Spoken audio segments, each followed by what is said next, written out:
Hey class, how you doing? I'm Jeffrey Rima. As you can tell, I'm a police officer. I'm out here on patrol, working the evening shift. Reason I'm coming to you in this setting is because I've been very busy at work, and I'm trying to get some good discussion in for our discussion board post this week. This week we're going to be talking about the base to final turn and why it shouldn't be taken for granted. So base to final turn, it shouldn't be taken for granted because this is when when the pilot is trying to slow the aircraft down, get it configured and ready to make a nice, smooth, safe landing.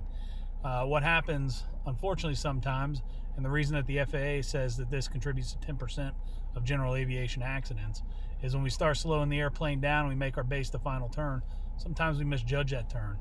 And what that results in is aviators trying to compensate and correct for this either late or early turn to get back on the extended center line of the runway. Now, what that does, or what that causes, is us to make changes in the aerodynamic performance of the aircraft, and we start maneuvering and maybe adding a little bit of bank into the aircraft to get us back on center line, to maneuver us back to center line. Now, what that does is it causes us to lose some of our vertical lift in exchange for some horizontal lift, which gives us our turning capability. And the way we normally compensate for that in regular cruise flight is by adding a little bit of back pressure. Now, the reason this doesn't work on our base to final turn is we are now starting to slow and we're starting to descend. So if we add that elevator back pressure, we start inducing some drag and we start slowing the airplane down even more, and sometimes dangerously so. So once we reach our stall speed, even with our flaps in, our aircraft is no longer producing enough lift to maintain flight. The reason this is more dangerous, or exceptionally dangerous, on our base to final turn is now we're low. So now we're low, we're close to obstructions, and we're slow, and we're adding that elevator back pressure, trying to maintain some of that vertical lift that we're losing in exchange for horizontal lift, and then we are unfortunately susceptible to stalling.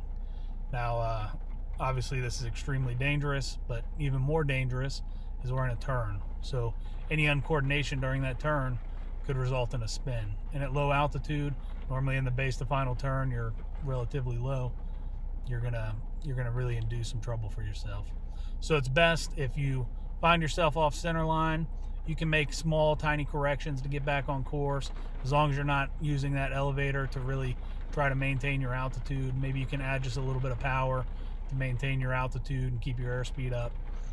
But if you find yourself making larger banks, 10, 15, or 15, 20, even 30 degrees, you really need to consider going around. Going around is no issue. Air traffic control, if you're at a towered airport, they understand you're going around for the safety of you and in some cases maybe your passengers. At non-towered airports, the traffic out there, they understand too, because they're all pilots. They know you're going around because you're trying to do things safe.